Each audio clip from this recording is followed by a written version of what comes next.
제가 아주 짧은 기간 독일에 갔다 왔습니다. 종교개혁지에 이렇게 목사님들 가서 저는 어제 저녁에 이제 들어왔는데, 진짜 깜짝 놀랐어요. 독일에서부터 이 체코까지 오는 중에 모든 가이드들이 우리 교회 예배를 영상으로 드리고 있어요. 깜짝 놀랐어요, 진짜. 그래서 여러분들이 하는 이 인사가 그냥 하는 인사가 아니라 오늘 예배를 드리는 누군가에게 참 소망과 기쁨을 주는 인사라고 생각해요.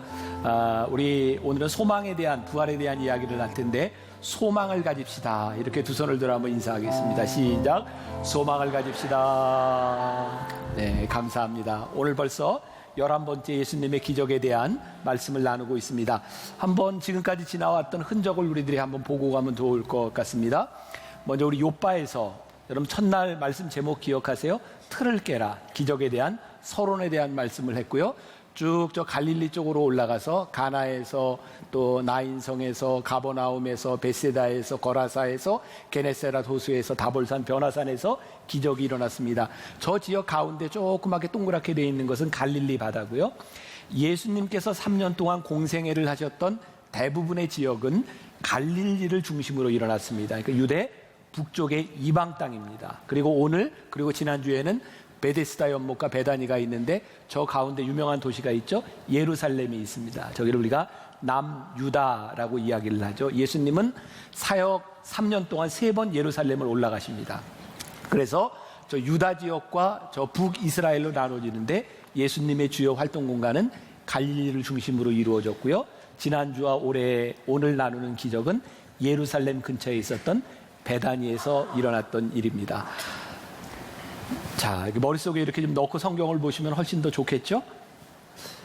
이런 걸 계속 해야 되나 말아야 되나, 여러분들에게 도움이 되라고 하는 겁니다. 자, 오늘 죽음에서 시작된 기적이라고 하는 제목으로 말씀을 나누려고 합니다. 기적에 대한 말씀을 나누면서 계속해서 깨닫게 되는 것은, 기적은 우리의 기본적인 상식의 틀을 깬, 또 주님의 방법으로 일어났던 일들이구나. 지난 주간에 제가 이제 독일에 있는데, 종교개혁 500주년이거든요, 올해가. 말틴 루터가 임종을 했던 임종 그 하우스, 그 기념관이 있었어요. 그 유럽은 화장실 가는 게 굉장히 불편합니다. 늘 돈을 내야 되고. 그래서 그런 장소가 있으면 사람들이 무조건 화장실부터 갑니다. 저희 일행들이 도착했을 때 여자분들이 화장실에 들어갔는데, 가자마자 몇 분들이 화장실 문이 잠겼다고 이렇게 이제 불평을 했고요. 가이드하는 분이 그 직원에게 문이 잠겼노라고 그렇게 이야기를 했어요. 그리고 가이드가 와서 굉장히 불편한 표정을 지었습니다. 왜냐하면 사람들이 왜 그러냐는 거예요. 우리 일행들이. 왜냐하면 우리들 늘 화장실 문을 이렇게 열잖아요. 근데 사람들이 계속 잠겨서 안 열린다는 거예요. 밀어보지라는 거예요. 직원이 가서 왜 안 미냐고, 밀으면 열리는데. 그러면서 그분이 이런 얘기를 하는 거예요. 당겨서 안 열리면 밀어도 보세요. 그러면서 그때 우리가 했던 이야기가, 우리는 자기에게 익숙해진 것이 아니면 아니라고 생각할 때가 참 많다는 거죠.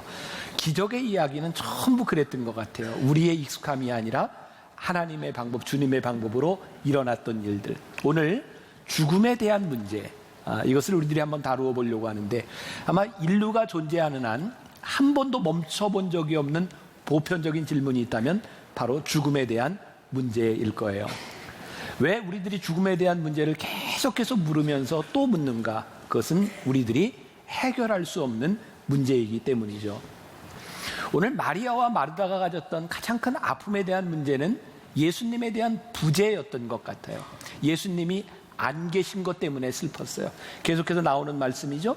21절과 22절 우리가 본문에서 읽지는 않았는데, 마르다가 예수께 여짜오되 주께서 여기 계셨더라면 내 오라비가 죽지 아니하였겠나이다. 그러나 나는 이제라도 주께서 무엇이든지 주님 하나님께 구하시는 것을 하나님이 주실 줄을 아나이다. 자, 이게 마리아와 마르다만의 문제인가요? 우리들도 신앙생활에서 그런 고백을 하지 않아요? 하나님이 정말 살아계시다면, 하나님이 우리 가운데 함께 하셨다면 어떻게 나에게 이런 일이 일어날 수 있겠습니까? 그래서 우리들이 하나님이 계시지 않은 것 때문에 일어난 것처럼 느끼는 일들이 있는 거죠. 또 이 나사로의 이야기를 들으며 많은 교인들이 그런 기도를 했던 것 같아요. 나사로를 살리셨던 하나님, 내 남편 살려주세요. 내 아내 살려주세요. 우리 부모님 살려주세요.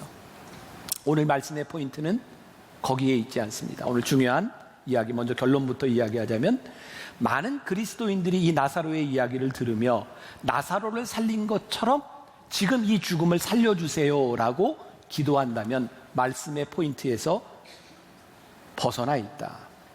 우리 주님은 나사로를 살리신 것을 통해서 나도 나사로처럼 살려주세요라고 하는 기도를 하라는 것이 아니라 나사로를 살려주신 예수님이 어떤 분이신지를 알아라 라고 말씀하고 있습니다. 오늘 우리의 기도의 포인트와 말씀의 포인트를 우리들이 바로 알아야 되는 거죠. 마리아가 마르다가 이야기합니다. 이제라도 주께서 무엇이든지 할 수 있다고 저는 믿습니다. 여기에서 무엇이든지 할 수 있다고 하는 것은 무엇일까요? 병든 우리 오라비를 살려주실 수 있다고 믿습니다. 예수님은 나사로의 죽음을 통하여 하나님의 영광이 나타나기를 원한다라고 말씀하시는데, 마르다는 주께서 원하시면 무엇이든지 할 수 있는데 그것이 뭐냐면 자기가 원하는 일인 거예요. 여러분들 보세요. 우리는 늘 이 기적 앞에서, 하나님 앞에서 우리는 기도하면서 하나님의 영광을 위해서라고 말을 하지만 우리는 끊임없이 우리들이 원하는 것을 이야기합니다. 죽음, 우리들이 컨트롤할 수 없습니다. 우리들이 어찌할 수 없는 거예요. 그런데 죽음 앞에서 우리는 늘 우리가 원하는 것만을 이야기합니다. 오늘 이 죽음은 우리들에게 무엇을 이야기하는가? 예수님께서 이 죽음을 통해서 우리들이 무엇을 이야기하고 싶어 하시는가? 예수님이 마리아와 마르다에게 계속해서 얘기를 하고 계시는데, 마리아와 마르다는 예수님이 말씀하시는 걸 이해하지 못합니다. 자, 23절과 24절 보세요. 예수께서 이르시되 내 오라비가 다시 살아나리라. 마르다가 이르되 마지막 날 부활 때에는 다시 살아날 줄을 내가 아나이다. 이 말씀을 우리들이 상상력을 가지고 보세요. 지금 마르다의 마음이 어떤 마음인가요? 불편한 거예요. 결국은 예수님 늦게 오셨다는 거예요. 예수님 제가 믿는데 예수님 조금만 일찍 오셨더라면 우리의 오라비 죽지 않을 수 있는데, 예수님이 살아나리라 하는데 예수님 제가 믿는데 부활 때 살아나겠죠. 근데 계속해서 원망이 묻어 있는 거예요. 그럼 참 신기해요. 우리들의 마음 가운데요, 우리들이 원하는 것이 한번 딱 자리 잡잖아요. 그러면 하나님의 말씀이 별로 들어오지 않습니다. 우리는 우리가 원하는 것이 이루어질 때까지 하나님이 뭐라고 말씀하시든 우리는 계속해서 우리의 요구만을 할 뿐입니다. 자, 여러분들 주변에 일어났던 많은 죽음들을 생각해 보세요. 여러분 그거 다 이해할 수 있습니까? 아니, 이해하지 못해요. 하나님 어떻게 이런 일이 일어날 수 있어요? 근데 우리 크리스찬들에게 주시는 굉장히 놀라운 특권이 있는데, 죽음은 우리들이 이해할 수 있는 것이 아니라 하나님께서 하시는 일로 우리들이 받아들이기 시작할 때 죽음은 다른 의미를 가져오기 시작해요. 자, 오늘 여러분들에게 도전하는 거예요. 여러분들이 이해할 수 없었던 수많은 일들 가운데서 하나님이 우리들에게 수용하도록 받아들이시도록 하는 것이 무엇인가? 그래서 오늘 갈등이죠. 이들이 생각하는 현실과 예수님께서 말씀하시는 하나님의 영광 사이에 갭이 있는 거예요.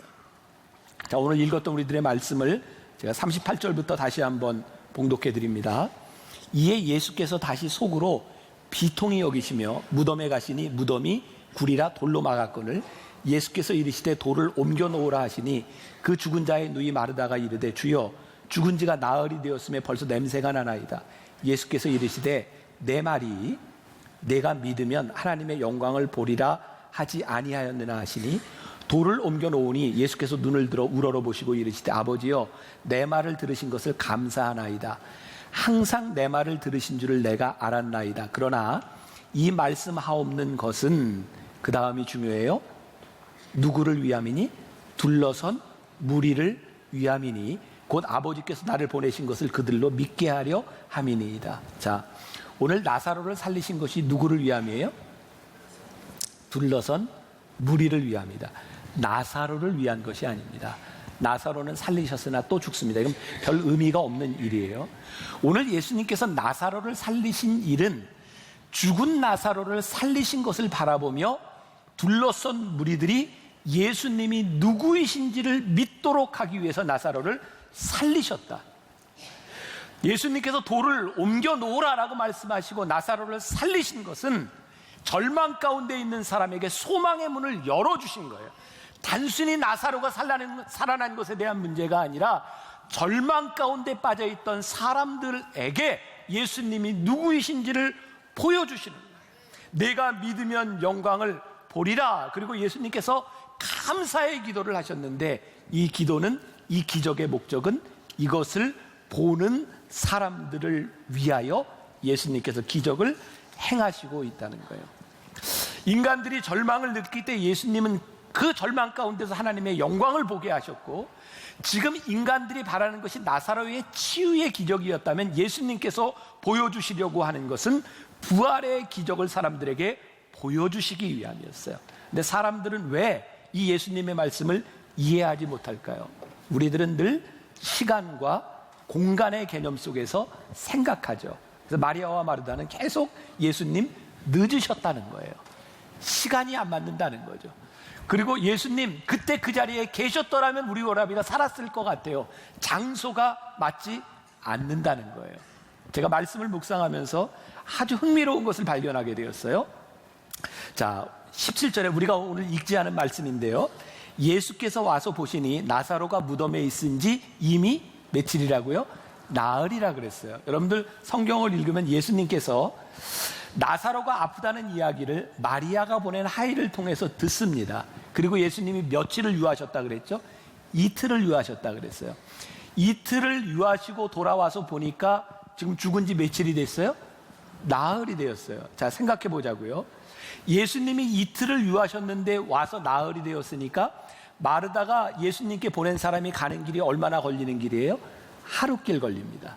예수님이 오시는데 하루길이 걸리고, 그래서 나흘이에요. 그런데 예수님이 오셨을 때 이미 나흘이에요. 그러면 마리아가 예수님께 사람을 보냈을 때 나사로가 이미 죽었어요, 안 죽었어요? 이미 죽어 있었어요. 그러니까 예수님께서 그 얘기를 듣고 바로 오셨어도 나사로는 이미 죽어 있는 시간이에요. 예수님께서 이틀을 유하셨다라고 하는 것은 무슨 의미일까요? 예수님은 그 죽음과 관계없이 예수님의 시간과 예수님의 사역을 감당하고 계셨을 거예요. 우리들에게 불만이 되고 우리들이 받아들이지 못하는 것이 뭐냐면 우리들의 시간과 우리들의 장소인 거예요.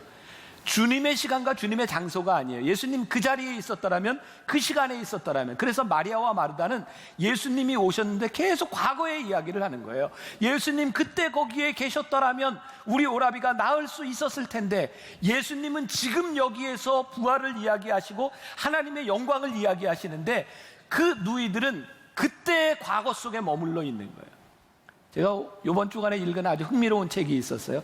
팀 켈러 목사님이 쓴 내가 만든 신이라고 하는 책인데, 거기에 이런 구절이 나와요. 슬픔은 우리가 무언가를 잃었다는 뜻이고, 절망은 모든 것을 잃었다는 뜻이다. 그러니까 우리들이 우상 숭배를 하면 모든 것을 잃어버리면 절망이라는 거예요. 여러분 여기 보세요. 마리아가 마르다가 슬픔 가운데 있어요. 마리아와 마르다뿐만 아니라 우리들 모두도 살아가다 보면 우리는 슬픔을 경험합니다. 슬픔은 누구나에게 찾아올 수 있어요. 문제는 슬픔이 절망으로 가는 겁니다. 예수님은 슬픔 가운데 찾아오셔서 절망을 소망으로 바꿔놓으신 거예요. 오늘 이야기는 슬픔 가운데 찾아오신 예수님이고 죽음 가운데서 소망을 만드신 이야기예요. 우리들에게 제일 문제가 뭐냐면, 하나님을 우리들이 믿지 못하면, 우리를 주님이 어떤 분이신지 알지 못하면, 나사로를 살리신 주님이 어떤 분이신지를 우리들이 믿음으로 고백하지 못한다면 우리의 슬픔이 절망으로 간다는 거예요. 오늘 우리의 슬픔이 절망으로 가지 않도록 지금 예수님께서 우리들에게 하시는 말씀, 절망 가운데 우리들이 하시는 말씀이 무엇인지를 보아야 되는 거죠. 장소의 문제로 가볼까요? 마리아와 마르다가 예수님 여기 계셨더라면, 그 예수님이 오세요. 마리아와 마르다가 예수님을 맞으러 나갑니다. 사람들은 슬퍼할 마리아와 마르다를 위로하기 위해서 나사로의 집에 있어요. 예수님이 오신다는 이야기를 듣고 마리아와 마르다가 갔을 때 사람들은 어떻게 생각하냐면 그들이 무덤으로 가나 보다라고 생각을 하죠. 근데 예수님이 아직 무덤으로 가시기 전이에요. 마르다가 맞으러 나왔을 때, 마리아가 맞으러 나왔을 때 예수님께서 말씀하세요. 내 오라비 나사로가 살리라. 사람들은 그가 아팠던 곳에서, 무덤에서 무언가 일어나리라고 생각하는데 예수님은 그 장소가 아니라 그곳으로 가는 도중에 예수님은 이미 선포하고 계세요. 저는 굉장히 흥미롭게 이 부분을 묵상했어요. 아, 주님은 시간과 공간을 초월하시는 분인데 우리는 늘 우리의 시간과 우리의 장소 속에서 생각하고 우리들이 절망을 느끼는구나. 나사로의 죽음 속에 함몰되어 있는 사람들은요, 계속해서 죽음에 집중합니다. 그런데 여러분 꼭 가서 요한복음 11장 말씀을 쭉 묵상해 보세요. 예수님께서 하시는 말씀은 과거의 언어가 아니라 현재의 언어고요, 부정적인 언어가 아니라 소망의 언어를 이야기합니다. 그런데 사람들은, 죽음에 집중한 사람들은 계속 과거에 머물러 있고 계속해서 부정적인 이야기를 하는 거예요. 예수님은 생명을 얘기하시고요, 부활을 얘기하시고요, 그가 살겠다고 얘기하시고요, 살아서 죽지 아니하라고 말씀하시는데 사람들은 과거 가운데 머물러 있는 거예요. 그래서 오늘 말씀을 통해 또 깨닫게 되는 게 뭐냐면, 죽음 앞에서 마리아가 마르다가 이게 보였던 태도 중에 안다고 하는 것과 믿는다고 하는 것은 전적으로 다른 부분이구나라고 하는 것을 깨닫게 돼요. 예수님께서 내 오라비가 살리라 말씀하시니까 마리아가 네 알아요. 계속해서 예수님께서 말씀하시는데 마리아와 마르다는 압니다라고 얘기합니다. 근데 예수님은 계속해서 내가 믿느냐고 물어보세요. 오늘 우리들에게 찾아온 죽음에 대한 문제가 타자를 통해서든 우리를 통해서 다가오는 이 죽음의 문제 가운데서 우리들이 아는 것에 대한 문제가 아니라 주님은 우리들에게 네가 믿느냐고 물어보시는 거예요. 이 믿음으로 우리들이 보지 않고 믿음으로 받아들이지 않으면 이 소망, 부활이 우리들에게 아무 관계가 없는 거죠. 죽음 앞에서 하나님의 영광을 보는 두 가지 방법이 있다. 하나는 죽음과 친해지는 거고요, 또 다른 하나는 죽음을 이기는 거예요. 죽음과 친해진다고 하는 것은 우리가 죽음을 통해서 하나님과의 친밀한 교제 가운데 들어가는 것을 믿느냐, 우리가 죽음을 이긴다고 하는 것은 죽음의 사망 권세를 물리치신 주님과 함께 최후의 승리를 믿느냐, 이것이 우리들에게 중요해요. 계속해서 마르다는 안다고 이야기했지만 그는 믿지 않았던 것 같아요. 39절과 40절 다시 한번 목록합니다. 예수께서 이르시되 돌을 옮겨 놓으라 하시니 그 죽은 자의 누이 마르다가 이르되 주여 죽은 지가 나흘이 되었음에 벌써 냄새가 나나이다. 예수께서 이르시되 내 말이 내가 믿으면 하나님의 영광을 보리라 하지 아니하였느냐 하시니, 말씀을 준비하면서 저에게 다가왔던 어려움이었어요. 뭐냐면 내가 믿는 것은 뭐지? 우리가 그렇게 많이 듣고 배웠고 성경도 읽었는데 기적이 일어나지 않는 것, 그것은 우리의 믿음이 부족하기 때문인가? 내가 믿느냐라고 말씀하시는데 우리가 믿지 않는 것인가? 근데 여러분 성경을 보세요. 예수님이 모든 환자를 고치시지 않았고 모든 죽은 자를 살리시지 않았어요. 왠지 아세요? 인간은 아픈 존재고 죽는 존재입니다. 인간이 죽는 것이 당연하고 아픈 것이 당연합니다. 그러면 예수님은 왜 고치시고 누군가는 왜 살려주셨을까요? 그 살리심을 통해서 그 살리시는 분이 누구신지를 너희들이 알라는 거죠. 중요한 것은요, 우리들이 예수님이 누군가를 고치기로 결심하시고 누군가를 살리시기로 결심한 것들은 우리의 소원이 아니라 주님이 하시는 주님의 의지였다는 거예요. 우리는 늘 나의 소원을 믿는 것이 아니라 주께서 행하시는 일을 믿어야 된다는 거예요. 근데 우리들이 우리의 소원을 믿기 시작할 때 하나님의 부재를 경험해요.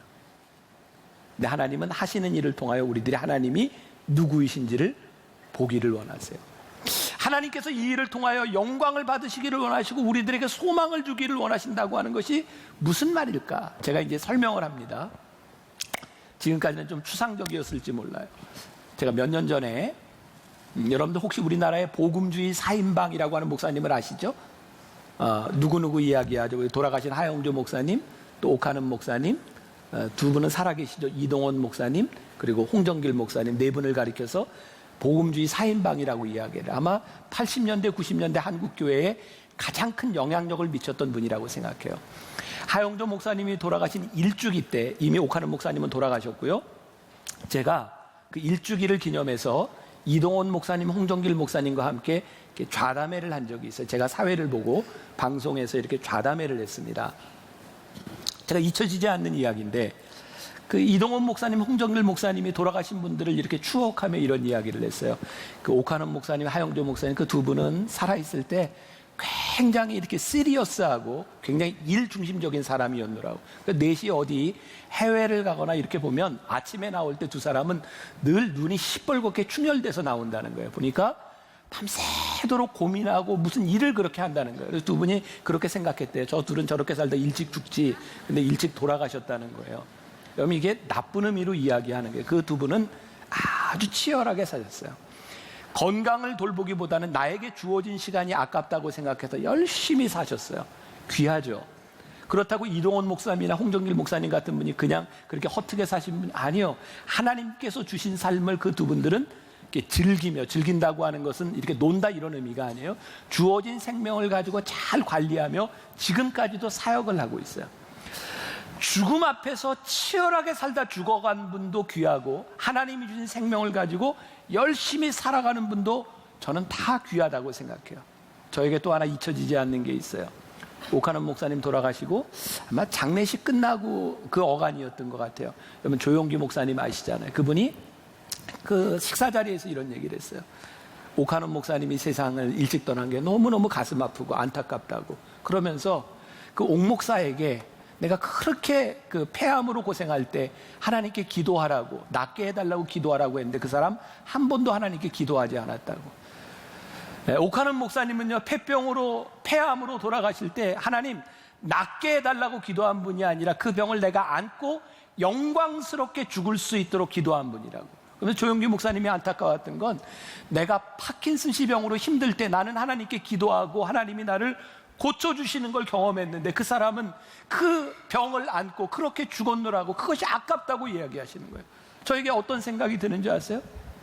그렇게 하나님 앞에 고쳐달라고 기도하지 않고 그 병을 안고 끝까지 영광스럽게 살다 죽은 분의 신앙도 위대하고, 우리들의 질병 앞에서 하나님 고쳐달라고 기도하는 것도 참으로 위대하고, 그런데 우리들의 문제는 무엇인가? 죽음을 이길 만한 믿음도 우리들에게 없고 죽음을 초월하는 믿음도 우리들에게 없다는 거예요. 그래서 우리는 죽음 앞에서 늘 패배자고 불안하고, 우리들에게 그 믿음이 없기 때문에 우리들이 안다고는 아는데 그 아는 것이 우리를 붙잡아주는 것이 아니라 믿음이 우리를 흔들리지 않게 붙잡아주는데 우리들은 아는 지식 가운데 늘 흔들리며 살아가는 거예요. 25절과 26절, 예수께서 이르시되 나는 부활이요 생명이니 나를 믿는 자는 죽어도 살겠고 무릇 살아서 나를 믿는 자는 영원히 죽지 아니하리니 이것을 내가 믿느냐. 죽음 앞에서 예수님께서 물으시는 거예요. 내가 아는 것이 아니라 내가 이것을 믿느냐. 그리고 오늘 말씀의 하이라이트라고 생각하는데 43절과 44절 우리 같이 한번 읽어보죠. 같이 한 목소리 시작. 이 말씀을 하시고 큰 소리로 나사로야 나오라 부르시니 죽은 자가 수족을 채로 나오는데 그 얼굴은 수건에 쌓였다. 예수께서 이르시되 풀어놓아 다니게 하라 하시니라. 자, 제가 말씀을 읽을 때 우리가 좀 상상력을 가지고 보자. 이걸 좀 상상해 보자. 무덤에 이렇게 닫혀있던 돌문을 이렇게 열어놓고 예수님께서 말씀하시는 거예요. 나사로야 나오너라. 사람들은 이야기하면 이미 죽어서 나흘이나 지나 냄새가 납니다. 근데 예수님께서 어떤 소리로요? 큰 소리로. 예수님이 아주 교양 있게 나사로야 나와라 이렇게 하신 게 아니라는 거예요. 어떻게 말씀하셨어요? 나사로야 나와라! 큰 소리로 말씀하셨다는 거예요. 성경을 보면 예수님께서 기적을 행하시던 때 교양 있게 말씀 안 하셨어요. 풍랑이 이는 바다를 향해 예수님이 큰 소리로 꾸짖습니다. 바다야 잔잔하라 꾸짖으셨어요. 귀신을 쫓아낼 때 예수님께서 교양 있게 귀신아 나가라 이런 게 아닙니다. 더러운 귀신아 물러갈지어다 예수님께서 큰 소리로 말씀하셨다는 거예요. 저에게 오늘 와진 확신이 이거예요. 하나님, 우리 성도들 가운데 죽음의 위협과 귀신에 둘러싸인 두려움과 공포에 쌓여있는 자가 있다면 신앙이 교양이 아니라 지식이 아니라 우리가 믿음으로 예수님처럼 큰 소리로 선포하게 하여 주옵소서. 죽음의 권세는 물러갈지어다. 악한 세력은 물러갈지어다. 어두움은 물러갈지어다. 큰 소리로 예수님께서 말씀하실 때, 그리고 저 죽어나온 나사로를 풀어 놓아 다니게 하라, 자유하게 하라. 하나님께서 우리들에게 주시는 말씀이 바로 그런 선포 선언이 아니겠는가. 그래서 오늘 저희 깨닫게 되는 거예요. 신앙생활은, 하나님을 믿는 사람은 안 죽으려고 바둥바둥거리는 사람이 아니라 어떻게 하면 잘 죽을 수 있을까? 어떻게 하면 영광스러운 죽음을 맞이하고 영광스럽게 살 수 있을까? 하나님 앞에 믿음으로 고민하는 사람이 아닐까? 헬리나 우엔이 쓴 두려움에서 사랑으로라고 하는 책에 보면 죽음을 부정하는 것에서 죽음과 친구가 되는 것이 필요하다, 이런 이야기를 하는데 한 비유로 이런 이야기를 합니다. 제가 읽어드릴게요. 어머니 모태 안에 있는 남녀 쌍둥이가 대화를 나누고 있습니다. 여자아이가 남자아이에게 나는 출생 후에 삶이 있다고 믿어. 그러자 남자아이가 극렬하게 반대합니다. 아니, 이게 전부야. 여기가 아늑하고 좋아. 우리 밥줄인 탯줄에 매달려 있기만 하면 되잖아. 여자아이가 물러서지 않습니다. 이 어두운 곳 이상에 뭔가 있어야만 해. 뭔가 다른 것, 움직일 자유가 있는 밝은 곳이 있어야만 해. 하지만 여자아이는 남자아이를 설득시킬 수 없었습니다. 얼마간의 침묵이 흐른 후 여자아이가 머뭇거리며 말을 합니다. 할 말이 더 있어. 넌 이것도 믿지 않겠지만 난 엄마가 있다고 믿어. 남자아이는 불같이 화를 내며 소리쳤습니다. 엄마라니, 그게 무슨 소리야? 난 엄마를 본 적이 없어. 너도 그렇잖아. 누가 내 머릿속에 그런 생각을 넣은 거지? 아까도 말했듯이 우리한테는 이곳이 전부야. 넌 왜 항상 그 이상을 원하니? 여기가 그다지 나쁜 데는 아니잖아. 필요한 거 다 있잖아. 그러니까 이걸로 만족하자. 한참을 지나 여자아이가 남자아이에게 다시 말을 합니다. 가끔씩 이 안이 꽉 조여오는 거 느껴지지 않아? 꽤 거북하기도 하고 어떤 때는 고통스럽기까지 하잖아. 남자아이가 대답합니다. 그래, 그게 뭐 어쨌다는 거야? 여자아이가 말합니다. 난 이 조여오는 것이 우리를 준비시키기 위해서라고 생각해. 여기보다 훨씬 아름다운 곳, 우리 엄마의 얼굴을 볼 수 있는 곳으로 갈 수 있도록 말이야. 넌 가슴이 설레지도 않니? 이야기를 읽으며 그런 생각을 했어요. 마치 우리가 어머니의 태 속에서 나오면 모든 것이 끝난다고, 나가는 것이 두려움으로 느낀다면 죽음 앞에서 우리의 이생은 참 두려울 것 같아요. 하지만 이곳을 벗어나면 우리가 경험해보지 않은 놀라운 세상과 우리가 보지 못했던 하나님의 얼굴을 영광스럽게 볼 수 있으리라고. 이 태 속에 조여오는 고통, 이 세상에 우리들이 당하는 고통이 끝이 아니라 이 고통을 벗어나 이곳을 나가면 우리를 맞아주실 하나님이 계시다고 하는 것을 믿는다고 하면 우리들이 이 세상의 고통 가운데서 영광을 바라보며 살 수 있지 않겠는가? 준비되지 않은 죽음은 절망이지만 준비된 죽음은 영광과 소망이 아니겠는가? 애써 우리들에게 다가오는 죽음을 생각하지 않고 살아가려고, 죽음을 회피하려고 하는 것이 아니라 죽음을 하나님 앞에서 경험하며 살아가는 것이. 독일의 신비주의자 야코프 베메가 이런 말을 했어요. 잘 들으셔야 돼요. 죽기 전에 미리 죽지 않은 자는 죽을 때 망한다. 죽기 전에 미리 죽지 않은 자는 죽을 때 망한다. 죽음을 준비하고 죽음을 살아가는 거죠. 왜 우리는 죽음 앞에서 그렇게 아쉽고 두렵고 후회가 많을까요? 아마 그런 것 같아요. 우리들에게 죄책감도 있고 내가 해결하지 못한 문제들, 이거 어떡하지? 우리가 끝이라고 생각하니까 후회와 용서하지 못한 것들, 두려움들이 우리들에게 오는 거예요. 근데 우리 주님께서 우리들에게 끊임없이 하시는 말씀에, 사랑하는 아들아, 사랑하는 딸아, 두려워하지 마. 너 안전해. 내가 너를 내 집으로 데려가는 거야. 나는 내게 속하였고 너는 나에게 속하였잖아. 내 앞에 많은 성도들도 이렇게 살았어. 그리고 그들이 그렇게 갔어. 그리고 하나님과의 교통이 이루어지는 거예요. 죽음 앞에서 우리들의 두려움이 아니라 충만한 하나님의 임재를 우리들이 경험하는 거예요. 죽음을 이기신 주님, 나사로를 살리신 주님을 바라보며 나사로가 살았다, 여기에 초점이 있는 것이 아니라 나사로를 살리신 주님께서 내가 살아서 믿으면 내가 영생을 보리라, 네가 부활을 하리라, 영원히 살리라 말씀하셨던 그 주님을 바라보며 우리들이 그 믿음을 가지고 가는 거예요. 하나님께 사랑받는 자로 확신하며 살아갈 때, 하나님 나라를 바라볼 때 우리들은 쉽게 유혹에 넘어가지 않을 거예요. 근데 우리가 만일 이 생뿐이라면 여기서 끝난다고 생각하면 수많은 유혹 가운데 넘어지지 않겠어요? 이게 끝인데 여기서 뭔가를 해결해야 되잖아요. 하나님의 나라를 믿으며 영생을 믿는 우리들은 그렇게 쉽게 유혹에 넘어가지 않는 거예요. 마태복음 18장 3절에 보면 우리가 잘 아는 얘기 있어요. 너희가 어린아이와 같지 않으면 결단코 하늘나라에 들어가지 못한다. 이게 무슨 말일까? 이게 정말 어린아이와 같다는 말이 무슨 말일까? 저에겐 이렇게 해석이 되었어요. 이것은 절대 의존이다. 너희들이 어린아이처럼 하나님을 의존하지 못한다면 너희들 하늘나라에 들어가지 못한다. 이게 무슨 말일까요? 의존한다고 하면 하나님 안에 평안함이 있습니다. 주님 안에 우리들이 평안함이 있습니다. 여러분, 죽음은요, 남겨진 자들에게 복돼야 돼요. 여러분들이 이 세상을 떠났을 때 남겨진 여러분들의 형제와 자매와 자식들에게 여러분들의 죽음이 복돼야 돼요. 그리고 여러분들의 죽음이 하나님 앞에 영광스러워야 돼요. 그래서 죽음 앞에 두려움, 바득바득 그 두려움 가운데 떠는 것이 아니라 죽음을 이기든지 죽음과 친해지든지 하나님의 임재가 우리 가운데 있어야 돼요. 그러니까 여러분, 오해하지 말고 들으세요. 저도 나이 들 거예요.